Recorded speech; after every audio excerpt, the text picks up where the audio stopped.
one area of modern philosophy that would probably fall under Stoic training of logic nowadays would be philosophy of language. And there is a third generation behavior therapy called acceptance and commitment therapy, whose underlying theory is a behaviorist theory of language called relational frame theory. And there's some great papers on it. It's very complicated and hard to understand in its detail, but at its basics, it kind of says that the words that we use are kind of our brains kind of work in an interrelated mesh. And sometimes we trick ourselves with words and start telling ourselves stories that lead us down paths that are ultimately painful.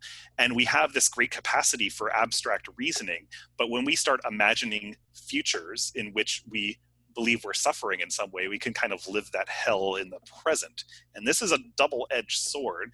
One of the old goals of acceptance and commitment therapy, and probably I would also say a goal of Stoicism, is to kind of tame this beast of this, or dull this edge of the double-edged sword a bit, to not be able to worry so much about the future. And Stoicism, acceptance and commitment therapy has its own ways to do this. Stoicism does as well, in terms of catching impressions, saying you're just an impression, hold up a minute.